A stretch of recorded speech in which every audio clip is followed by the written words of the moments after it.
Beneath a shallow coral ledge, where sunlight ripples down in fractured beams and fish flit like ghosts between shafts of color, a mantis shrimp waits. The water here is deceptively calm, the kind of slow-motion clarity that suggests peace, but hides tension. Near the seabed, just above a lattice of crushed shell and sponge-crusted rubble, the mantis shrimp is motionless, coiled, precise, and utterly indifferent to the scene's beauty. Its eyes, mounted like periscopes on stalks, sweep independently across the terrain, scanning for movement. Each eye processes depth with a complexity beyond human understanding, triangulating targets with trinocular precision, even though they number only 2. But these aren't eyes in the way we know them. They are advanced sensors capable of detecting polarized light and 16 types of color receptors, compared to our paltry 3. Where we see a coral reef as colorful, the mantis shrimp sees an entire hidden code of signals, reflections, patterns, warnings, and weaknesses invisible to the rest of us. It's an animal the size of a finger, but it is built like a weapon. Its armored exoskeleton glistens with hard ridges and segments, patterned in a camouflage of vibrant green, iridescent red and blue, so deep it flickers between shades with the movement of the current. And tucked beneath its head like concealed daggers, the mantis shrimp holds its greatest asset. 2 raptorial appendages, spring-loaded and sheathed in muscle, waiting to release a strike that borders on the physically impossible. A small hermit crab shuffles into view, dragging its borrowed shell over the sand. To most reef predators, it would be an inconvenient snack, hard, slow, and well-defended. But to the mantis shrimp, it's a test subject. There's no sound in this underwater theater, not until the strike lands. The shrimp rears slightly, locks its target, and then a snap of force. In less than 3 milliseconds, one of the limbs blasts forward, accelerating faster than a .22 caliber bullet, reaching speeds over 80 kilometers per hour. The strike generates cavitation bubbles, mini vacuums formed by pressure drops so sudden that when they collapse, they produce flashes of heat, shock waves, and even light, essentially a second impact following the physical blow. The hermit crab's shell doesn't just crack, it crumples. What remains is a mist of fragments and the soft, exposed body within. It isn't strength alone that makes this possible, it's mechanical design. The mantis shrimp uses a saddle-shaped structure in its limbs, which stores elastic energy like a crossbow. When released, that energy doesn't just move, it detonates. Scientists studying this punch have had to slow footage down thousands of times just to understand it. And even then, they find themselves confronted by physics in miniature so extreme, it begins to resemble the engineered movement of high-speed robotics more than anything biological. Joints that rotate at supersonic speeds, muscle contractions that load tension like industrial springs. It's a creature so efficient, it shatters aquarium glass if misjudged. Yet this aggression is not mindless. In fact, it is carefully controlled, tuned for precision. Mantis shrimps are not indiscriminate brawlers. They calculate. Each strike is aimed with sub-millimeter accuracy, adjusted in real time by a brain that, while small, is specialized. Their nervous systems are wired for rapid decision-making, prioritizing movement tracking and ballistic timing over exploratory curiosity. It's a design philosophy. Forget size and intelligence, invest in reaction time, targeting, and raw impact. But their prowess is not only about attack. The mantis shrimp's unique eyes allow it to read the world in layers. Some species use polarized light signaling to communicate, a secret language written in reflections we cannot see. Males and females flash patterns at one another during courtship. Competitors posture with iridescent armor, their gestures more ritualistic than reckless. It's a culture of violence, but one where showmanship can mean survival. Fights between mantis shrimp are not always decided by lethal strikes. They often escalate like boxing matches, with bursts of intimidation, claw slapping, and posturing. When combat does occur, it's surgical. Interestingly, not all mantis shrimps are punchers. Some species, known as spearers, have spiny appendages that impale soft-bodied prey like fish. They live buried in sand, waiting to ambush. But the smashers, like the one beneath the ledge, specialize in armor-piercing destruction. They hunt snails, crabs, mollusks, anything with a shell worth breaking. This dietary preference has influenced the very layout of their hunting grounds. In reef patches where mantis shrimps reside, shell fragments accumulate into boneyards, testimony to the volume and violence of their feeding. What's more, they are territorial. A mantis shrimp may guard a burrow for years, aggressively defending it from intruders. It will re-engineer the seafloor if needed, plugging holes with rubble, building exits, and crafting ambush zones like a sniper's nest. Their homes are not random, they are shaped and maintained. In that way, they are more than predators. They are engineers, architects of a private domain, structured for security, control, and lethal advantage. The more researchers study these creatures, the more they're pulled into the edge of what biology can explain. The mantis shrimp exists like a contradiction. It has one of the most ancient body plans among crustaceans, dating back over 400 million years, and yet it outperforms modern predators with a speed and force that suggest cutting-edge evolution. It didn't get here by growing bigger or smarter. It got here by becoming mechanically perfect for its environment. When night falls and the reef slips into darkness, the mantis shrimp remains vigilant. It does not sleep as we understand it. Instead, it retreats into its lair, sealing the entrance with rocks, antennae twitching at every passing current. Even here, its eyes keep moving, registering low-light cues with receptors attuned to ultraviolet and polarized light. In the absence of color, it still sees detail, layers of invisible information woven into the water. And in this sensory world, the mantis shrimp is not a monster, but a master. Not feared because it is violent, but because it is exact. In an ocean filled with brute force and speed, this shrimp succeeds by doing something few others can, delivering perfectly timed destruction with a precision that defies size or simplicity.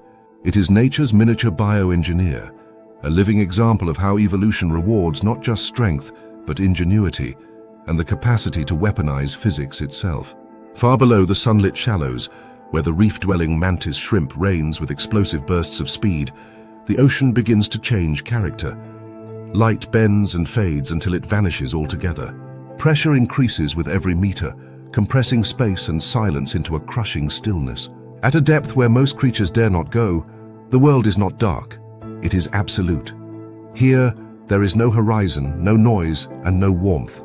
The seafloor lies in wait like a forgotten landscape, broken by silt, scattered bones, and the slow drift of marine snow, organic debris that drizzles down from the world above, its final descent taking weeks. Amid this spectral wasteland, something waits. Buried in sediment, motionless except for a faint undulation of a fleshy filament, the monkfish lies hidden. Its form is not built for elegance or pursuit. The monkfish, sometimes called the goosefish, other times lumpfish or sea devil depending on region and depth, is built for one function: deception. Its body is broad and flat, its head enormous and armored, spreading out like a living trapdoor. Camouflaged with mud-toned mottling and jagged flaps of skin along its edges, it melts into the seafloor. Even up close, it resembles nothing more than a slab of detritus or a forgotten carcass. But right between its eyes, a single spine protrudes forward, an elongated first ray of its dorsal fin. This is not a weapon, but a lure. At the tip of this modified spine dangles a piece of flesh, flexible and bioluminescent, wriggling with an unnatural motion. It is the only part of the monkfish that moves. In an environment where energy is precious and prey scarce, ambush is the most efficient hunting method. The monkfish has refined this to near perfection. It doesn't stalk or chase, it doesn't roam. It constructs a stage and waits for the performance to come to it. The Elysium, or fishing rod, pulses gently, mimicking a worm, a shrimp, or any helpless morsel. Nearby fish, already struggling in a realm of starvation, cannot resist. In the pitch black, the glow is irresistible. They swim closer, hesitant, then curious, then committed, and in an instant, the illusion ends. The monkfish does not bite in the traditional sense. It does not need to. Its jaws are hinged and elastic, unhinging to form a near-spherical gape. Muscles contract. The mouth opens, not forward, but downward and outward, transforming the fish's entire head into a vacuum funnel. The prey is not snatched. It is consumed by suction. Water rushes in with immense velocity, dragging the victim inward with it. Any resistance is futile. The speed of the strike is faster than the fish's ability to react, and the prey is swallowed whole. Within fractions of a second, the monkfish has reset. Mouth closed, lure twitching once again. The predator never moved more than an inch. Its jaws are more than just tools of engulfment. They are flexible weapons. Monkfish possess oversized, recurved teeth set in a basket-like configuration. Even after ingestion, if the prey attempts to wriggle back up the throat, the teeth fold inward like biological barbs. ensuring there is no escape. And unlike many fish, monkfish are not constrained by proportion. Their distensible stomachs allow them to consume prey nearly as large as themselves, sometimes even larger. In the deep, overeating is not a risk, it's a strategy. The next meal may be days away. Yet for all their monstrous capability, monkfish remain among the least known deep-sea predators. Part of this is their nature. They are solitary, slow, and seldom rise to where human eyes can observe them. Another reason is their morphology, which appears primitive and grotesque. A head with fins and a trailing tail, more sculpture than swimmer. They don't look like apex predators. But in their territory, few rivals exist. Their bodies are dense, with muscle concentrated near the head. Their locomotion is minimal. When they do move, they often use their pectoral fins like limbs, walking across the seabed like a grotesque frog. Every part of their anatomy is tuned not for speed or grace, but for patience, stillness, and efficiency. The lure itself is a marvel of evolutionary improvisation. In some species, it glows with bioluminescent bacteria, creating its own light in total darkness. In others, it flickers with ambient glimmer, mimicking electrical signals of panicked prey. Scientists believe the monkfish's ability to vary the movement of its esker, the fleshy tip, allows it to simulate multiple prey types, making it a modular bait system in a biome where specialization can mean survival. But unlike the jellyfish or squid, the monkfish doesn't generate this glow from within. It farms the light, hosting colonies of symbiotic bacteria that do the work. This interspecies collaboration is remarkably stable, passed on not genetically, but environmentally. Each generation must acquire its own light through exposure to these microbes, likely by scavenging or sharing sediment zones with other luminescent fish. Beyond the mechanics of its predation, the monkfish plays a key ecological role. By thinning populations of mid-level fish, it indirectly regulates energy flow in its zone of the ocean. It's not just a taker, it's a gatekeeper, deciding which prey species rise or fall in the brutal mathematics of deep-sea survival.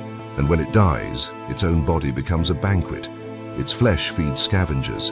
Its stomach contents nourish opportunists. Even its skeleton hosts bacteria and burrowing organisms that will break it down until nothing remains. In a system where nothing is wasted, even death is useful. Despite its fearsome role in the wild, monkfish have found an odd place in human economies. Certain species, especially Lophius americanus and Lophius piscatorius, are harvested commercially for their tail meat, marketed under more palatable names like anglerfish or poor man's lobster. Few consumers ever see the head. Fewer still understand the animal's adaptations. The creature that thrives through deception continues to deceive on land, presented not as a monster, but a delicacy. Yet for biologists, the monkfish is not just edible curiosity. It is a case study in biomechanical design, a predator that succeeds without speed, intelligence, or even mobility, relying solely on pressure, vacuum, and the irresistible draw of light in a place where light should not exist. And still, the monkfish is not alone. Its world, flat, vast, and cold, is shared by a cast of specialists equally strange. But even among these deep-sea engineers of death, the monkfish stands apart. It does not roam. It does not flee. It turns its own body into a battlefield and waits, bait twitching, jaws yawning beneath the dust. In the hierarchy of the deep, it is not the fastest or the fiercest. It is the most still, and in that stillness, it rules. In the shallows of a warm coastal sea, where sunbeams flicker down through turquoise water and ripple across a seafloor speckled with coral rubble and seaweed tufts, a cuttlefish drifts just above the sand. To an untrained eye, it might not even be there. One moment it appears as a blotch of seagrass, the next a ripple of pebbled substrate. Its mantle pulses subtly with changing pigment, textures rising and falling like breathing stone. The body hovers with unhurried precision, neither fully fish nor shell, but something in between. Boneless, soft-bodied, and yet with a rigid, gas-filled internal cuttlebone, giving it buoyancy control far more refined than that of any bony fish. But the cuttlefish is not hiding, it's studying. Its eyes, W-shaped slits ringed in gold, scan in opposite directions, each functioning independently. The pupil shifts not to focus on objects, but to adjust contrast and polarization. Even in bright daylight, the cuttlefish perceives a version of reality that humans can't imagine, an ocean of light signatures, polarized reflections, textures and gradients beyond the visible spectrum. It cannot see color the way humans do, but it doesn't need to. It reads the environment through a visual language we're blind to, then mimics it with unnerving precision. Nestled within its skin is the toolset that makes this possible. Thousands of tiny pigment sacs known as chromatophores, each attached to radial muscles that expand and contract to expose yellows, reds, browns, and blacks. Beneath those are iridophores, reflective structures that shimmer blues and greens, and below those, leucophores, which scatter ambient light. Together they form a three-layered dynamic display system that can shift in milliseconds. Not only color, but texture follows. The cuttlefish can raise skin into spikes, bumps, or ridges, altering its silhouette to imitate the roughness of coral, the flutter of algae, or the irregularity of shell fragments. It's not static camouflage. It's active, reactive, and intentional. As it glides across a patch of broken coral, the cuttlefish begins to shimmer. Pale bands roll across its body like ocean swells. These rhythmic flashes aren't random. They're a calculated performance, an aggressive, disorienting display. A small goby fish watches, uncertain. The cuttlefish's arms spread slightly, but not in a chase. It inches closer, undulating its fins along the sides of its mantle. The color bands intensify, pulsing toward its prey in waves. This is not camouflage. It is hypnosis. Some cuttlefish, especially juveniles and shallow water hunters, use these chromatic displays to confuse or freeze small fish, entrancing them just long enough for a rapid strike. The strike itself is sudden, executed with two specialized feeding tentacles that shoot from the mouth and retract with surgical accuracy. One snap and the goby is caught, drawn inward before the water has time to recover from the motion. Yet the same creature that stages these hypnotic hunts can vanish into its background like a magician exiting through smoke. A predator, perhaps a barracuda, casts a shadow. Without fleeing, the cuttlefish flattens its body, shifts its color, and merges with a patch of seagrass.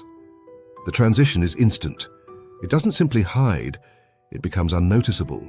Evolution has given it no claws, no teeth worth mention, and no shell. Its survival relies entirely on one thing: deception. Unlike its relatives, the squid and octopus, the cuttlefish is a middle ground specialist. It has speed, but not the fastest. It has camouflage, but not the most fluid. It has intelligence, but not the largest brain. Yet it combines all these traits into a generalist predator whose adaptability is its greatest asset. In lab environments, cuttlefish have shown memory retention, object discrimination, and even problem solving. One experiment demonstrated that cuttlefish could delay gratification, ignoring a small food reward if they knew a better one was coming. For an invertebrate with a short lifespan, barely 2 years, this cognitive ability is unusually complex. Their brain-to-body ratio is among the highest in all invertebrates, and their learning is rapid, not from instinct alone, but from observation and adjustment. In mating, their camouflage becomes theater. Male cuttlefish will compete for females by exaggerating their size and patterns, flaring their arms and flashing bold zebra-striping displays. Some sneakier males have evolved a very different tactic. By camouflaging one side of their body to mimic a female, they can swim past dominant rivals without triggering aggression, only to quickly reveal their true colors when courting the female directly. It's a form of cross-dressing subterfuge so calculated it rewrites assumptions about animal behavior and cognition. It's not brute force that wins, it's strategy. Their arms, 8 of them, are lined with suckers and controlled with astonishing precision. Unlike octopuses, they do not manipulate tools or build shelters, but they use their arms for feeding, grappling, and communicating. Their 2 tentacles, usually hidden in sheaths, extend only during feeding and can strike at speeds rivaling some snakes. Once prey is captured, the cuttlefish's beak, hard and curved, bites through shells and crustacean armor. Salivary glands inject venom, usually non-lethal to humans, but potent enough to immobilize crabs and shrimp. Like its octopus cousins, the cuttlefish balances finesse with violence. Despite its predatory talent, the cuttlefish lives in a fragile state of balance. It cannot swim for long distances. Its cuttlebone controls buoyancy through gas regulation, but if it ascends or descends too quickly, pressure changes can fracture the internal structure. Too shallow, and predators abound. Too deep, and physiology begins to fail. Its ideal zone is narrow, a corridor of warm, shallow waters along continental shelves. In that zone, however, the cuttlefish thrives. Its reproductive strategy is timed with lunar cycles, tides, and temperature shifts. During breeding season, large aggregations form, resulting in spectacular displays of synchronized coloration, swirling schools of undulating shapes and blinking signals. After mating, the female deposits clusters of black eggs in reef crevices, using her arms to place them in protective locations. She will not eat again. Within days, her body begins to fail. Like many cephalopods, she dies after reproduction, a burst of evolutionary investment completed in a single cycle. The juveniles hatch fully formed, capable of hunting within hours. From the start, they show camouflage ability. It's not learned, it's built in. But the sophistication of their displays improves with experience. By watching how light moves across coral, how predators approach from above, and how prey reacts to certain patterns, they refine their mimicry over time. Their survival hinges not just on instinct, but on the speed with which they can read a changing environment and react faster than it can threaten them. Beneath their soft skin and short lifespans lies a lesson about power in the ocean. Strength can come from shell or claw, from speed or size, but for the cuttlefish, it comes from perception, from seeing what others can't, from becoming what others overlook. It is not a perfect killer, nor the most intelligent animal in the sea, but it is one of the most versatile, a master of illusion, a predator shaped by light and mind. In a world where every shape can be danger or disguise, the cuttlefish survives by being both. In the cold, dim waters off the coast of Japan, where the seafloor stretches out like a silent graveyard of sediment, shipwrecks, and the occasional skeletal remains of whales, something massive stirs. It moves not with the fluidity of a fish, nor the purpose of a predator, but with a strange, deliberate rhythm. 8 elongated legs, stretching across the silt like stilts, articulated and sharp, as though nature built scaffolding and then gave it hunger. This is the domain of the Japanese spider crab, Macrochera camphori, one of the largest arthropods to have ever lived.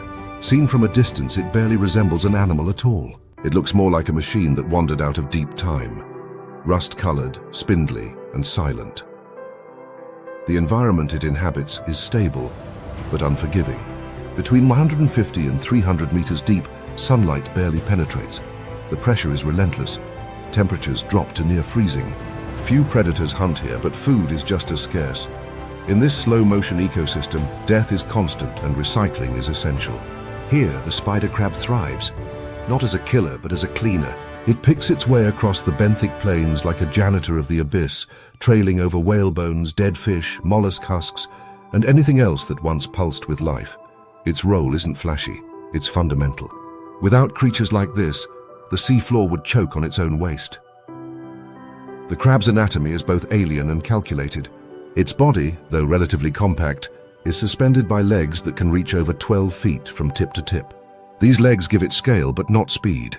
It is a slow mover, careful and balanced. Each step sends a puff of sediment into the water, which hangs briefly like breath in cold air before settling again. Its claws are oversized, curved and powerful, ideal not for hunting but for dismantling. Shells are cracked, skin is peeled, cartilage is scraped clean. Its mandibles work like grinders, processing decayed tissue with indifference. It does not care if the meat is fresh, only if it is available. Despite its eerie appearance, the spider crab is not solitary by default. During spawning seasons, they gather in massive numbers on the sandy slopes of the continental shelf. Hundreds, sometimes thousands, converge. The reason is reproduction, but the effect is visual chaos. A skeletal swarm, drifting and crawling over one another like a slow-motion tide of bone-colored limbs. These gatherings serve another purpose: molting. To grow, the spider crab must shed its exoskeleton, a process that leaves it vulnerable, exposed, and soft for several days. During this time, the newly emerged crab expands its body by absorbing water, stretching out its new shell before it hardens. But this transformation is perilous. A soft crab is easy prey, even for its own kind. Cannibalism is not rare. In the wrong moment, the swarm becomes a feeding frenzy. Molting is not merely a growth mechanism. It is a reset, a shedding of armor that accumulates scars, parasites, and structural fatigue. Over the decades of its life, the spider crab can live for more than 100 years. It may molt dozens of times. Each time it risks death, yet without molting it cannot continue. Its rigid exoskeleton would eventually imprison it, limiting mobility and efficiency. The deep sea, while isolated from the chaos of tides and surface storms, demands constant adaptation. It is a place of slow decay, and the spider crab has evolved to match its pace. The Japanese spider crab's place in the food web is less about dominance and more about longevity. It has few predators, in part because of its armored frame and in part because of its size. Sharks may take juveniles. Octopuses are known to exploit moments of molting. But for the most part, it survives by staying too tough to bother and too slow to notice. This, paradoxically, gives it time. Where many marine creatures burn fast and bright, spider crabs persist, growing slowly, eating steadily, becoming fixtures in the landscape. They are not only scavengers. On rare occasions, they will hunt, preying on slow-moving invertebrates like snails and worms. But their preferred method is opportunity. A drifting fish corpse, a damaged urchin. Detritus kicked loose by a bottom-trawling current. Their limbs allow them to probe crevices and flip over rocks. Their sense of smell, tuned to detect decaying organic matter, guides them through the dark like radar. What they cannot catch, they outweight. In some regions, these crabs have become ecosystem engineers. By turning over sediment, breaking down carcasses, and redistributing nutrients, they affect the seafloor's microbial composition. Their constant movement ensures oxygen reaches deeper layers of silt. Their molted shells become homes for smaller organisms. Their presence shapes not just the physical landscape, but the chemical one. Even in death, their bodies fuel future life, used by anemones, worms, and bacteria in a food chain that never truly ends. There's a strange dignity to the spider crab's life. It does not dazzle like a cuttlefish or kill with the force of a mantis shrimp. It does not hypnotize, nor ambush, nor stalk. Instead, it endures. Its strength lies not in agility, but in armor. Its success depends not on aggression, but on patience. And its design, while bizarre, is practical. Every joint, every plate, every claw calibrated for a job it has performed for millions of years. Decomposition. And yet, even this specialized life form is not untouched by human activity. In parts of Japan, spider crabs are harvested for meat. Though less commercially exploited than many crustaceans, they are vulnerable to overfishing, particularly during molting seasons when they are least able to defend themselves. Their eggs, carried on the bellies of females, are increasingly threatened by pollution and sediment disruption. In a world where deep-sea habitats are still largely unexplored, spider crabs may become casualties of ignorance rather than direct conflict. Still, for now, they remain. In the silent vastness of the ocean's floor, they carry on their work. One step at a time, one shell at a time. Slow, deliberate, methodical. Not as hunters or as symbols of awe, but as mechanics of the marine underworld, keeping the gears of the deep turning with every meal they dismantle. In the cold calculus of the sea, where every niche must be filled, the spider crab has carved out one of the strangest, most essential roles, the walking wreckage that makes sure nothing is wasted. A tide pool lies quiet at the edge of the coast, caught between rock and surf, its surface shimmering beneath a rising sun.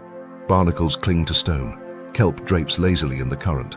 Beneath the surface, a clump of shell and seaweed sways with the motion of the waves. It looks unremarkable, detritus shaped by chance, but then it moves, slightly, subtly. A single arm extends from the tangle, unfurling with an eerie smoothness, its pale underside lined with hundreds of suction cups that ripple and flex. A pebble-sized eye swivels. In one motion, the camouflage collapses. What was detritus becomes form, color peels back into flesh, and an octopus reveals itself in full, fluid, boneless, and unmistakably alive. It propels forward with a pulse of its mantle, siphoning water and blasting it out to jet itself across the pool. In moments, it reaches another rock and folds in on itself again, changing not just its color, but its shape, skin texture, and even posture. The transformation is seamless. To the untrained eye, it disappears. In fact, it hasn't gone anywhere. It's just learned how to make seeing it the hard part. Octopuses are not like anything else in the ocean. They have no skeleton, no scales, no armor. They do not rely on speed, venom, or brute force, though they possess all three when needed. Their greatest weapon is intellect. With a nervous system distributed through more than 500 million neurons, nearly as many as a dog, they are the closest thing the ocean has to conscious problem solvers. 2/3 of those neurons aren't even in the brain, but in their arms, each of which can independently taste, touch, analyze, and act. Each limb operates like a semi-autonomous entity, capable of navigating mazes, opening jars, or exploring new environments, while the rest of the body focuses elsewhere. This distributed intelligence makes the octopus remarkably adaptable. It can unscrew lids, dismantle crab traps, and manipulate tools in the wild. In captivity, it becomes a challenge for aquarists. There are dozens of accounts from marine centers of octopuses escaping their tanks, some slipping through impossibly small gaps, others crossing dry floors overnight to reach neighboring aquariums, feed on fish, and return unnoticed. These aren't isolated incidents, they're patterns. The octopus doesn't simply react to its environment, it studies it, remembers it, then uses what it learns to its advantage. Its brain, while lacking the structure of a vertebrate's, is highly specialized. Certain species have demonstrated short and long-term memory, complex play behavior, and even individual preferences. One octopus might favor a particular hiding spot. Another might explore objects in a specific sequence. There are signs of observational learning, watching another individual solve a problem and replicating the method. Even without social groups or language, octopuses exhibit curiosity and caution, switching between exploration and camouflage with deliberate intent. This mental flexibility is paired with one of the most advanced camouflage systems in the animal kingdom. Embedded in their skin are chromatophores, like those of the cuttlefish, which expand and contract to reveal underlying pigments. But octopuses go further. Their skin also contains papillae, muscular structures that raise into peaks and folds, giving them control not just over color, but also texture. They can mimic the smoothness of a pebble, the ridges of coral, or the leafy flutter of algae. Some species, like the mimic octopus of the Indo-Pacific, take this one step further, rearranging their limbs and color to imitate lionfish, sea snakes, or flatfish, depending on the threat. These aren't instinctive responses. They are strategic choices made in real time, chosen for the context. But deception is not only defensive. When hunting, the octopus often becomes a shape-shifting trap. It might slide across the seafloor like spilled ink, then flatten against a rock to ambush passing crustaceans. In rocky environments, it'll wedge itself into narrow crevices, reaching deep with a single probing arm. Suction cups test the interior. If movement is detected, the rest of the limbs follow, slowly enveloping the prey from within its own shelter. Crabs are a favorite target, often dismembered with clinical precision. The beak, hidden between the arms, delivers the fatal blow, crunching through shell or delivering venom that paralyzes and liquefies flesh for easier consumption. Octopus venom varies by species. Some are relatively harmless to humans, others are not. The blue-ringed octopus, small and vibrant, carries tetrodotoxin, a neurotoxin more potent than cyanide. There is no known antidote. Its bite is painless but deadly, shutting down muscle control and respiration within minutes. It doesn't use this power indiscriminately. Like many venomous animals, it warns before it strikes. Its blue rings pulse with iridescence when threatened, a visible signal of the chemical weapon it holds in reserve. What's most striking is how temporary the octopus is. Despite its intelligence, its adaptability, and its intricate biology, it lives only a few short years. Some species survive for mere months. Most perish soon after mating. The female lays eggs in hidden dens, guarding them without feeding until her body deteriorates. She dies as they hatch. The male, once his reproductive duty is complete, fades just as quickly. For all their complexity, octopuses are evolutionary sprinters, designed for intense, short lives, not longevity. In the wild, they are solitary. There is no schooling, no cooperation, no social structure. Yet within that isolation comes innovation. Every octopus is a self-taught learner. Each must navigate its environment alone, testing, solving, and surviving without instruction. They adapt not because others show them how, but because their survival depends on it. When a predator approaches, they might ink the water, creating a smokescreen. But ink is not just visual. It also contains compounds that dull an attacker's senses, disrupting chemical trails and buying precious seconds to escape. Even their homes reflect their problem-solving nature. They seek out dens, holes, crevices, or discarded shells, and reinforce them with rocks or debris. Some gather coconut shells, using them as portable armor. Others plug entrances with stones, fashioning doors. These aren't instinctual blueprints handed down genetically. They are decisions made by individuals, shaped by context. A behavior tested, a result observed, a plan refined.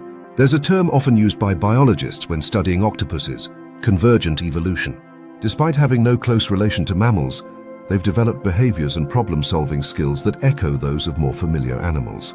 Not because they share ancestry, but because intelligence, when needed, emerges wherever it can. In this case, it arose not in a vertebrate brain, but in a mollusk's soft, decentralized body, a structure that should not, by our assumptions, produce cognition. And yet it has. Among the reef, in open water, and beneath the sand, the octopus continues to challenge our understanding. It is not a predator in the traditional sense. It doesn't dominate through power. It manipulates, it disappears, it endures. It rewrites the rules of confrontation by avoiding them entirely. And in doing so, it proves that in the oceans, the most dangerous minds often come wrapped in the softest bodies. In the shallows of a tropical bay, the water glows with clarity. The morning sun scatters golden flecks across the surface, the seafloor just visible below, a pale canvas of sand speckled with broken coral and drifting seagrass. Everything appears calm. A few fish hover near the surface. A child wades nearby, the splash of feet lost beneath the gentle lap of waves. But beneath this peaceful surface, something waits, unseen, unsensed, and potentially fatal. Hovering just centimeters below the waterline, nearly indistinguishable from the shimmer of the sea itself, is a creature almost devoid of color, shape, or shadow. 4 translucent box-like sides taper into a bell, and from each of its lower corners trail slender, thread-like tentacles, barely thicker than a hair and nearly invisible. They pulse lightly, drifting with the current, but they are not passive. This is Chironex fleckeri, the box jellyfish, and it is among the most lethal animals in the world. There is no warning. The jellyfish does not chase, does not flash, and does not flare. But contact with its tentacles, sometimes as long as 3 meters, can trigger a reaction faster than most nervous systems can process. Within milliseconds of brushing against skin, millions of specialized cells, nematocysts, fire in a coordinated microscopic assault. Each nematocyst is a tiny capsule, loaded with a coiled, barbed harpoon and primed under pressure. When triggered, it ejects with explosive force, penetrating tissue and injecting venom with astonishing efficiency. No muscles move. No brain gives the order. The mechanism is purely mechanical, built into the cell itself. It is one of nature's most elegant weapons, automatic, irreversible, and immediate. The venom spreads rapidly. Pain comes first, searing, burning, unlike any surface wound. Victims describe the sensation as being branded with fire, as if nerves are being crushed from the inside. But it doesn't stop there. The venom contains a potent mixture of toxins that target multiple physiological systems. It disrupts cellular membranes, causes potassium leakage from heart muscle cells, and interferes with sodium channels critical for nerve signaling. Within minutes, heart rhythm may collapse. The cardiovascular system spasms under the onslaught. Blood pressure plummets, and oxygen delivery falters. For some, the reaction is so fast and severe that cardiac arrest occurs before they can reach the shore. The jellyfish, unaware, drifts on. Why such deadly chemistry in a creature without a brain? In evolutionary terms, the box jellyfish has carved a unique path. Unlike their passive relatives, these jellies have active control over their movement. Their bell pulses rhythmically, allowing for directional swimming rather than aimless drifting. They possess 24 eyes, including complex lens-based eyes remarkably similar to those of vertebrates. Positioned on specialized stalks, these eyes allow the jellyfish to navigate, avoid obstacles, and potentially detect prey or threats. It is still a far cry from cognitive behavior, but it places the box jellyfish in a distinct category. A jelly that not only stings, but moves with purpose. It does not hunt in the traditional sense. It does not chase or pursue. Instead, it patrols. In mangrove shallows and estuaries of northern Australia and parts of Southeast Asia, it glides through tide-swollen waters, tentacles trailing like a lethal net. Small fish, shrimp, and zooplankton are caught without drama. The same nematocysts that trigger excruciating pain in humans act with surgical efficiency against these smaller targets. Once stunned, the prey is drawn upward to the bell, where mouth and stomach wait to process the catch. For its size, often just the span of a human hand, it feeds with astonishing lethality. Its tentacles can kill dozens of fish in minutes. Its body, though soft, is built for deception. The transparency serves two roles: concealment and survival. Predators, including turtles and larger fish, rely on vision.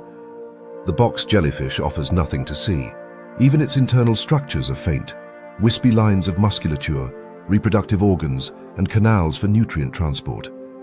It offers no outline, no contrast, no warning. Just a barely perceptible flicker when light bends through its gelatinous tissue. In the wrong light, or from the wrong angle, it ceases to exist. And yet, despite its danger, it is not malicious. It does not sting out of spite or strategy. The venom evolved for small prey.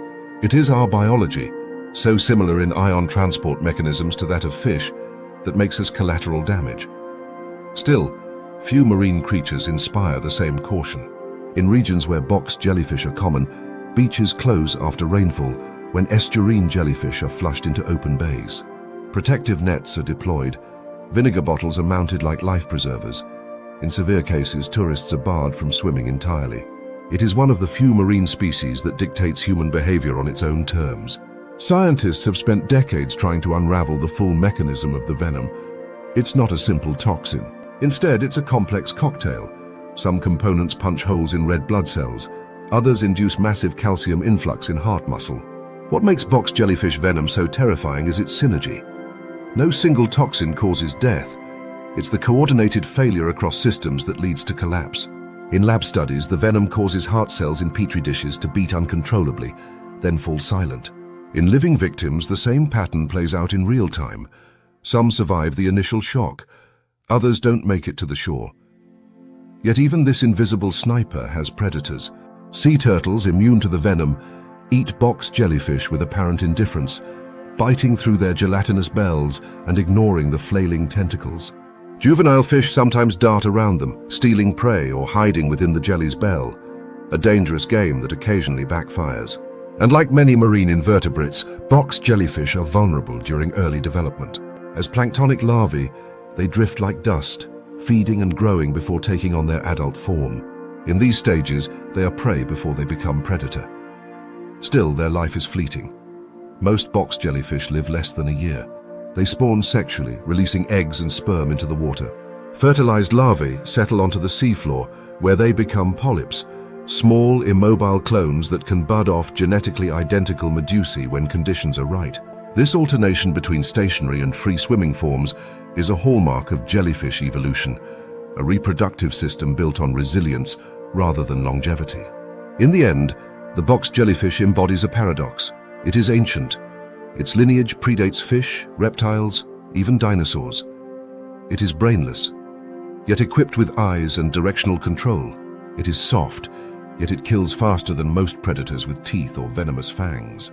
It is nearly invisible, yet commands the fear of coastal communities. And it does all this without malice, intent, or awareness. It simply drifts, pulsates, and strikes when touched. In the hierarchy of marine predators, the box jellyfish is not the largest, nor the fastest, nor the most intelligent. But it may be the most efficient, a ghost in the water, a transparent minefield. A reminder that in nature, the most dangerous threats are often the hardest to see. At first glance, the reef seems deserted. The usual spectacle of flashing scales and darting fins is absent. Only the gentle sound of water, muffled and dense, flows between rocks and coral. But down in the gaps, nestled between ledges and holes where few larger predators can follow, a different kind of organism rules. Its form is radial, its movement nearly imperceptible. But it is there, unmoving yet alive, an orb of armor, bristling with spikes, casting thin shadows across the sand. This is the sea urchin, and it is not as passive as it appears. Its shape is deceptive, perfectly symmetrical, unblinking, and seemingly static. Yet every inch of the sea urchin is engaged in activity. Its spines, rigid and tapered like sharpened quills, sway ever so slightly in the current. Beneath them, rows of tube feet, tiny suction-tipped tendrils, emerge and retract like the arms of a microscopic army, propelling the creature forward in glacial increments. The body, a globe encased in calcified plates, is built like a miniature tank, compact, fortified, and nearly indestructible to anything that doesn't approach with caution or purpose. Though it looks like a living mine, the sea urchin is not a predator. It is a grazer, a slow but relentless consumer of algae, biofilm, and detritus. Its mouth, located on its underside, features 5 hardened teeth arranged in a structure known as Aristotle's lantern, a biological gear system that scrapes and grinds with methodical efficiency. It drags itself over rock and coral, wearing surfaces down over time, stripping away growth that could otherwise choke the reef's hard surfaces. In this way, the sea urchin is not a threat to other animals, but to the reef itself it is both janitor and sculptor. Without it, algae would overwhelm corals. With it, balance is maintained. Too many, however, and the grazers become vandals, leaving behind barren, scarred stone where vibrant reefs once stood. This duality is part of the sea urchin's strange power. For an animal without limbs, without a centralized brain, it plays a major role in shaping one of Earth's most biodiverse ecosystems. It is guided not by thought but by sensors, light receptors embedded in its skin, chemosensory patches that detect traces of food, and mechanosensory systems that feel the flow of water and movement around it. Its entire body functions as a network, gathering and responding to stimuli with surprising precision. But it is the spines that deter most predators. These aren't mere spikes, they're tools, weapons, and in some cases vessels for venom. The long-spined urchin, Diadema setosum, is common throughout Indo-Pacific reefs. Its needle-thin spines can reach nearly 30 centimeters in length and break off inside the skin of any animal or diver that gets too close. The initial prick is mild, but the real danger lies in the foreign material lodged deep within tissue, often resulting in infection, swelling, and long-term discomfort. In some species, the pain is more immediate and severe. The flower urchin, Toxopnustes pileolus, delivers venom through its pedicelaria, tiny claw-like structures nestled between its spines. These pedicellariae can grip, pierce, and inject a neurotoxic compound that causes intense burning pain, nausea, and in rare cases, muscular paralysis. Even with this arsenal, sea urchins are not invulnerable. Triggerfish, with their strong jaws and behavioral ingenuity, have learned how to flip them over, attacking the soft underbelly while avoiding the spines. Sea otters, using rocks as tools, pound them apart. Some crabs and lobsters have developed hardened pincers, capable of cracking through their defenses. But predators that specialize in sea urchins are few, and mostly confined to ecosystems where the urchin plays an outsized role. In the absence of natural checks, populations can explode. Kelp forests off the coast of California have been devastated by sea urchin blooms following the decline of sea otters.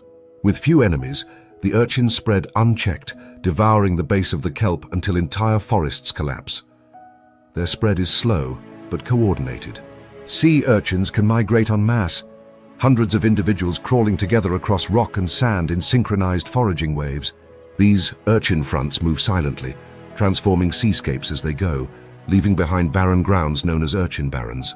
In this way, they resemble slow-motion wildfires, not fast, not loud, but devastating in their persistence. And yet their biology also offers a path to recovery. Sea urchins are masters of regeneration. Their spines, once broken, regrow with precision. Their tube feet, if lost, are replaced. Even more remarkable, their internal organs can regenerate after injury. Some species, when severely damaged, will survive by rebuilding from the core outward, their bodies reassembling with a patience that defies their appearance. Scientists study this capability not just to understand resilience in invertebrates, but in hopes of unlocking similar regenerative strategies in vertebrate systems. How does an animal with no centralized brain coordinate cellular regrowth so effectively? What triggers it? What limits it? The answers remain elusive, but the phenomenon is real and observable. While they appear ancient, and in many ways are, sea urchins continue to evolve. Their reproductive strategy is broadcast spawning. Males and females release gametes into the water, where fertilization occurs externally. The resulting larvae drift with the currents as plankton, morphing gradually into their adult form. During this vulnerable stage, they are food for countless animals, but those that survive settle onto the seafloor and begin their armored existence. In many environments, this settlement is highly selective. Larvae only attach to certain types of rock or substrate, often guided by chemical cues. In this way, sea urchins help dictate the spatial dynamics of the reef, not just its chemistry or topography. Their impact extends to humans as well. In many coastal cultures, Sea urchin roe, known as uni, is considered a delicacy, particularly in Japanese cuisine. Harvesting must be delicate and exact. The reproductive organs nestled within the test are both fragile and perishable. Overharvesting has led to the decline of some species, prompting aquaculture efforts and population studies. Yet, even as a food source, the sea urchin resists simplicity. Handling them without injury requires skill. Their biology resists quick study, and their ecological role is both protective and destructive, depending entirely on context. Underneath their alien design and slow, deliberate pace lies a creature finely tuned for a very specific lifestyle. Sea urchins are not warriors, but fortresses. Not hunters, but invaders. They don't need speed. They don't need planning. What they require is time, and in the rhythm of the sea, time favors the persistent. So they continue their crawl, inch by inch across rock, coral, and rubble, clearing algae, reshaping reefs, and outlasting storms. Their movements are too slow for most to notice, but their impact accumulates. Over decades, they change the face of the seafloor. And when they die, their spiny skeletons become new homes, structures for sponges, algae, and juvenile fish. Even in death, they provide. In the web of reef life, where speed and spectacle often steal attention, the sea urchin is a quiet force, a slow, armored engineer of ecosystems. It doesn't chase. It doesn't flee. It simply endures, spines raised, feet searching, always advancing across the world beneath the waves. Just beneath the blue shimmer of the surface, where coral towers rise like sunken cities, and the current threads slowly through narrow gullies, a slender, sinuous shape winds its way through a world of color and silence. From a distance, it could be mistaken for a ribbon of shadow cast by a passing cloud. It weaves over boulders, slides between coral spires, and disappears into a narrow crevice, only to reappear moments later on the other side, unhurried, fluid, and without a ripple. This is the realm of the sea snake, a creature that defies easy classification, a reptile in a fish's world, breathing air but born to water, and it moves like it belongs nowhere else. The Indo-Pacific is home to more than 60 species of sea snakes, from broad-headed hunters to pencil-thin foragers. Most live in the shallows, reefs, mangroves, estuaries, but some venture deeper, even hundreds of meters down. Despite their close relation to cobras, kraits, and other land-dwelling elapids, they've shed nearly every trace of their terrestrial ancestry. Their tails have flattened into vertical paddles, perfect for propulsion. Their lungs have grown long and narrow, stretching almost the length of the body to store enough oxygen for prolonged dives. Their scales, once dry and rigid, are now smoother, reduced to limit drag, and allow easier movement through salt water. Even their nostrils have adapted. Valved and muscular, they remain sealed underwater, opening only during brief ascents to the surface. But what sets sea snakes apart isn't just their physical adaptation. It's their ability to navigate some of the most structurally complex and biologically intense ecosystems on Earth without stirring chaos. Coral reefs are full of hazards: jagged stone, ambush predators, territorial fish, and sharp-toothed eels. And yet, the sea snake drifts through them with surgical precision. It does not lunge or thrash. It does not provoke. It probes with its tongue, flicking rapidly, tasting chemical cues in the water. Prey reveals itself not by sight or sound, but by the faint trails of scent left behind in the maze. It is in these quiet investigations that the sea snake's identity as a predator becomes clear. Its target is often hidden: small fish tucked into holes, gobies darting between rocks, or eels wedged in coral seams.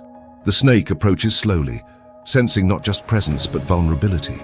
A sudden twitch, a trace of wounded motion, and the hunt begins. Sea snakes don't chase in the traditional sense.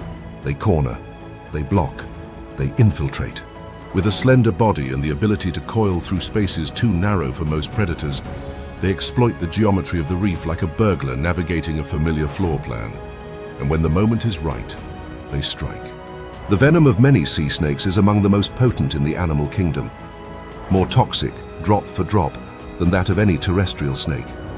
It is designed not for defense, but for efficiency. Most sea snakes specialize in quick kills, paralyzing prey before it can escape into unreachable cracks or coral labyrinths. The toxins target neuromuscular junctions, shutting down nerve communication, paralyzing muscle, and ending movement in seconds. A single bite to a small fish can cause immediate limpness, allowing the snake to gulp the victim whole without struggle. The prey never gets a second chance. And yet, for all their power, sea snakes rarely pose a threat to humans. Bites are uncommon, and when they occur, it is typically the result of careless handling by fishermen or divers, people who fail to recognize the difference between curiosity and aggression. Most species are shy, avoiding contact, retreating into reefs or diving to the seabed when approached. Their mouths are small, their fangs short. Unlike cobras or vipers, they cannot deliver deep strikes through thick skin. Even the famously venomous Hydrophis belcheri, often cited as one of the world's most dangerous snakes, is docile and quick to flee. Still, accidents happen. Some species, like the banded sea crate, come ashore to lay eggs and are occasionally stepped on by unwary beachgoers. Others may become entangled in nets, reacting with defensive bites as they struggle to escape. The irony is that while sea snakes carry enough venom to kill a dozen humans, fatalities are vanishingly rare. They were built not to confront large animals, but to disable small, slippery ones in tight quarters. Their danger lies not in aggression, but in misunderstanding. Their physiology reveals even stranger adaptations. Though they rely on lungs to breathe, many sea snakes can also absorb oxygen directly through their skin. Up to 30% of their oxygen intake comes from cutaneous respiration, allowing them to stay submerged for over 2 hours at a time. Their blood chemistry is adapted for oxygen storage and rapid gas exchange, and some species even possess photoreceptors in their tails, sensing light to help determine when part of their body is exposed while they remain hidden in crevices. These are not primitive reptiles struggling to adapt. They are specialized designs honed by pressure, darkness, and time. One of the most peculiar behaviors is communal hunting. In certain regions, sea snakes have been observed hunting alongside predatory fish like trevallies or groupers. While not coordinated in a mammalian sense, the animals exploit each other's tactics. Fish may flush prey from crevices, which the snake then intercepts, or vice versa. These interactions are not social, but opportunistic, a kind of mutual tolerance in a world where competition usually dominates. It speaks to the sea snake's tactical awareness, not just sensing where prey might be, but predicting where it will flee. And when not hunting, they rest, coiled in the protective arms of coral, wrapped beneath rocky ledges, or hovering in seagrass beds where movement is minimal. During these moments, they seem to vanish, not in a burst of speed, but in stillness. Their cryptic coloration helps. Most sea snakes bear banded or muted patterns, breaking up their outline against shifting light and substrate. Predators overlook them. Prey misreads them. The reef, in its visual complexity, offers cover for both attack and retreat. They are born in the water. Unlike their amphibious cousins, the kraits, true sea snakes are ovoviviparous, giving birth to live young at sea. The juveniles are independent from birth, fully venomous and capable of hunting. In their early months, they drift in open water before returning to structured habitats. Their mortality is high, but those that survive grow rapidly, reaching maturity within a few years. Their lives are relatively short, 5 to 10 years for most, but intensely adapted to the reef's ever-changing dynamics. There is something contradictory in the sea snake's nature. It is both delicate and dangerous, invisible yet equipped with one of nature's deadliest weapons. It does not inspire the primal fear of sharks, nor the awe of octopuses, but in the silent corridors of the reef, it is the shape that moves just after your eyes look away. The one you don't notice until it's already gone. A drifter, a specialist, a reptilian anomaly perfectly engineered for a world of water. And in that quiet glide through coral alleys among shadows and silhouettes, the sea snake fulfills its role. A predator that doesn't chase, a threat that doesn't warn, and a survivor that doesn't need to be seen to be effective. It doesn't dominate the reef. It inhabits its spaces, infiltrates its gaps, and controls its corners. An assassin, built not for spectacle, but for precision. The water is quiet in this sheltered reef cove, where soft-bodied corals sway in the slow rhythm of the tide, and juvenile fish drift lazily between branching anemones. Shafts of light cut through the surface, illuminating patches of sand and algae like spotlights on a theater floor. In one such pool, nearly invisible against the pale substrate, a pufferfish idles near a bed of seagrass. Its large, rounded eyes seem to hover disproportionately on its head, following every movement with unblinking, cartoonish focus. Its lips twitch rhythmically, drawing in water through a beak-like mouth, then pushing it through gill slits with soft exhalations. At first glance, it is an unthreatening shape, a pudgy fish the size of a fist, slow-moving and mildly absurd. But the ocean doesn't care about appearances. And beneath this creature's harmless demeanor lies one of the most extreme chemical weapons in the natural world. The pufferfish is not a predator's dream. It is slow, not particularly agile, and lacks both camouflage and armor. It doesn't outrun threats, nor does it hide well in the open. Instead, it relies on one of the most unusual defensive strategies in the animal kingdom. It transforms its body into a biological barricade. When threatened, a pufferfish gulps water, not air as often believed, expanding its stomach to many times its normal size. Specialized muscles and elastic tissues allow the abdomen to balloon in seconds, while the fish's entire shape shifts from oblong to nearly spherical. In some species, spines that once lay flat along the skin spring outward like a crown of needles. What was once a slow, bite-sized animal becomes an ungraspable, spine-covered ball that's nearly impossible to swallow. This inflation is not just a bluff. It's a tactic refined by evolution to solve a specific problem: how to survive when you can't outrun anything. Most predators, especially fish-eating species like groupers, barracudas, or reef sharks, rely on quick gulps to capture prey. A normal fish fits neatly into a mouthful, but a fully inflated pufferfish doesn't. Its sudden size increase forces predators to abort mid-attack, or in some cases choke. While there are documented cases of fish attempting to consume inflated puffers, many regret it. Some choke and release, some die trying. In rare instances, even successful predation leads to unexpected death for both parties. Because defense by inflation is only the first layer. The real threat, the one that gives even seasoned hunters pause, is invisible.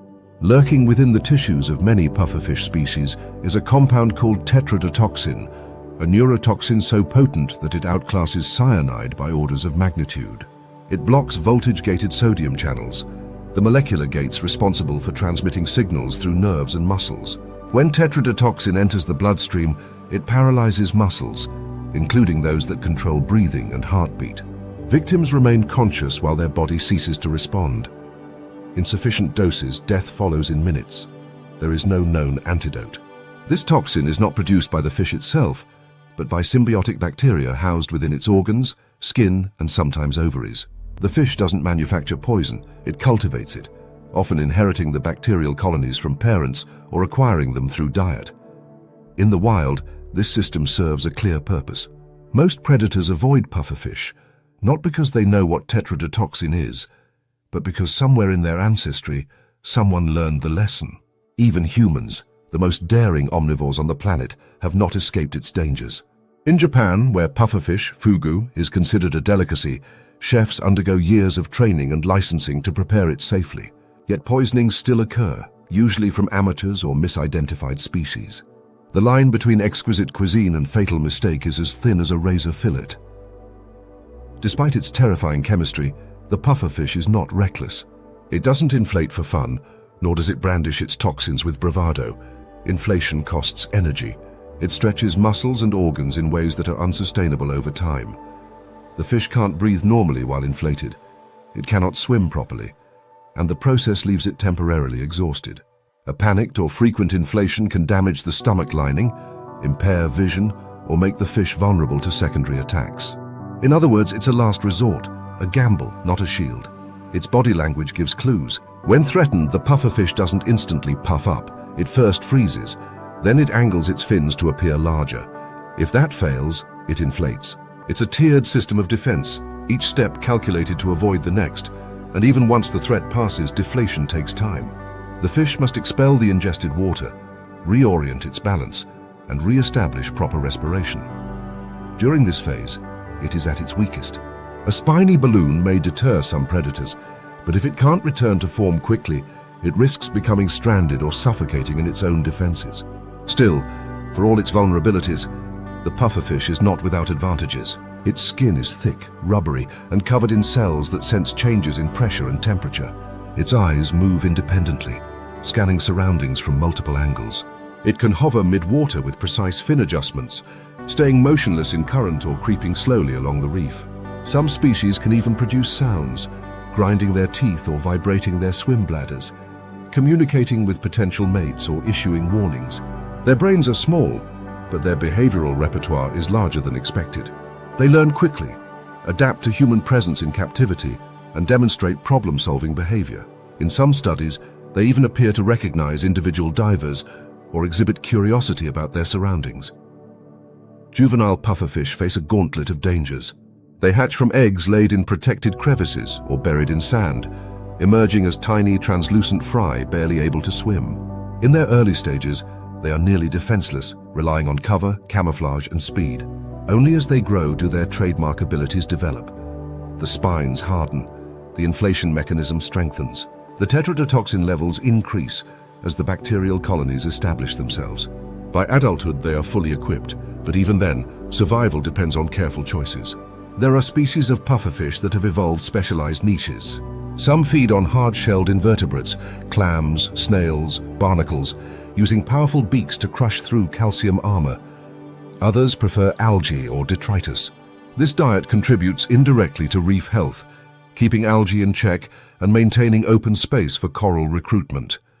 But their presence also shapes predator behavior. In ecosystems where pufferfish are common, predators learn avoidance. They skip over small, slow fish, targeting faster, less risky options. This ripple effect alters hunting strategies and may influence the structure of entire food webs. In the eyes of a human observer, the pufferfish can appear comical, wide-eyed, slow, inflated to absurd proportions. But in ecological terms, it is a creature of layered design, a master of deterrence, a gambler of timing, and a walking contradiction. It survives not by strength or speed, but by making itself impossible to forget. A mistake with a pufferfish isn't just painful, it's a lesson that imprints itself into behavior. In the endless theater of the reef, where every movement can mean life or death, the pufferfish plays the role of the soft target with a hard consequence. It doesn't chase, it doesn't flee. It transforms, resists, and warns with a body that has evolved not to fight, but to make being eaten more trouble than it's worth. And for many who have tried, it has proved exactly that. In the grand narrative of ocean life, it's often the giants that get the spotlight. Sharks, whales, orcas, creatures whose size, speed, and teeth dominate documentaries and headlines alike. But shift the lens downward, tighten the focus, and a different battlefield begins to emerge. One not ruled by mass or muscle, but by mechanisms far stranger. Precision strikes, chemical sabotage, and shape-shifting deception. Here, survival doesn't depend on who is strongest, but on who is cleverest, most elusive, most unnerving to predict. It is not a contest of power. It is an invisible war.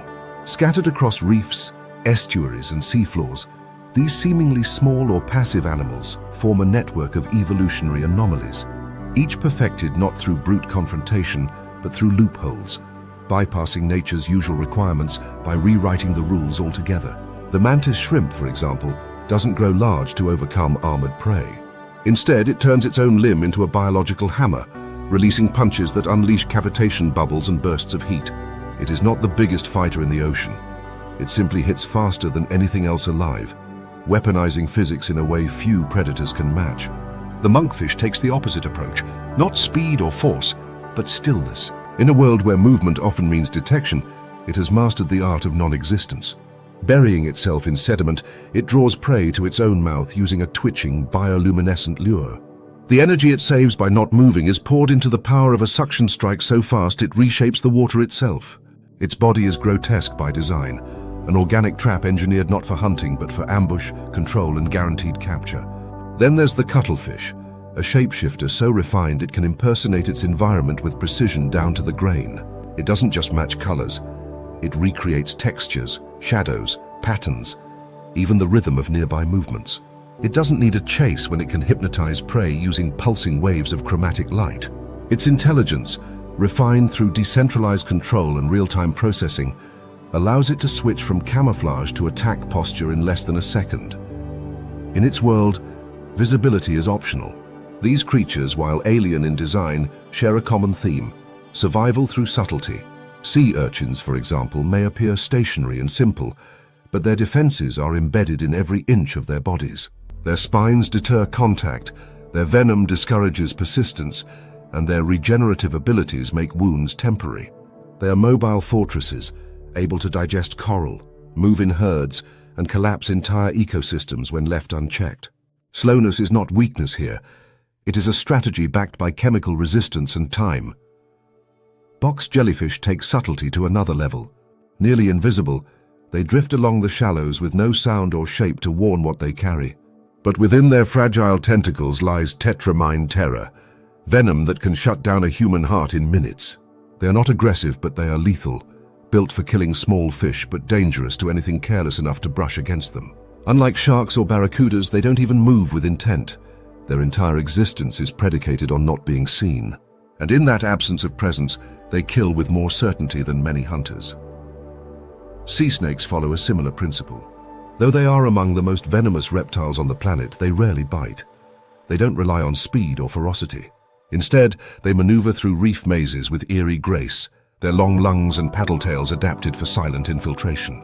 Their neurotoxins act quickly and precisely, shutting down fish before they can escape into coral. And yet, their true power lies in avoiding confrontation entirely, relying on stealth, tight body coordination, and the ability to disappear into reef crevices like a ribbon of shadow. Even the pufferfish, a symbol of harmless charm in cartoons, participates in this theater of deception. Its defense is visual, a sudden transformation into a spiny sphere, but it is also chemical. The tetrodotoxin it carries is not a warning. It is a punishment. Few animals survive the lesson. Predators learn to recognize its shape, its gait, its signals, and avoid it long before the toxin ever needs to act. It is a creature that survives not by escape, but by preemptive deterrence, manipulating reputation as much as biology. And then, of course, there's the octopus, perhaps the most versatile of them all. It hunts like a tactician, escapes like a magician, and learns like a scientist. It has no armor, no venom of significant scale, and little in the way of visible weapons. But it survives through intelligence, memory, improvisation. Its body is a fluid toolkit. Its mind, distributed across arms and central brain, allows it to build shelters, open jars, mimic other species, and navigate novel environments with ease. It doesn't just hide from the world, it outthinks it.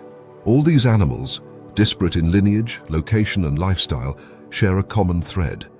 They are underestimated. They don't roar or breach or slash. They don't rely on size, speed, or dominance to define their roles in the ecosystem. Instead, they find gaps in the biological battlefield, places where strength isn't as effective, where speed is irrelevant, where sight fails and instinct misfires. In these gaps, they thrive. The mantis shrimp becomes a biomechanical weapon. The monkfish becomes a living trap. The jellyfish becomes an invisible wall. The cuttlefish becomes a moving lie. The octopus becomes a problem-solving ghost. These are nature's smallest superweapons, not because they are physically small, though many are, but because their power comes from mechanisms that operate beneath the radar of traditional survival narratives. They manipulate light, pressure, toxin, perception, and time. Their tools are not claws and fangs, but precision, misdirection, patience, and chemistry. They are not apex predators in the traditional pyramid, but they reshape the base of that pyramid, influence its structure, and dictate who survives the margins. And in doing so, they challenge the old assumptions that survival belongs to the fastest, the strongest, or the most aggressive. Instead, they remind us that success in nature isn't just about winning the chase or dominating the battlefield. Sometimes it's about avoiding it altogether. Sometimes it's about turning a moment of vulnerability into an advantage. Sometimes it's about making your presence so costly that being left alone becomes the only sensible choice. Forget the open ocean chases. Forget the top-heavy jaws and torpedo torsos. The true rulers of survival are often hidden in plain sight, lurking in sand, coiled in reef cracks, hovering in translucent silence. They're not loud. They don't announce themselves, but they're rewriting the playbook, one adaptation at a time. In this invisible war, victory doesn't leave scars. It leaves no trace at all.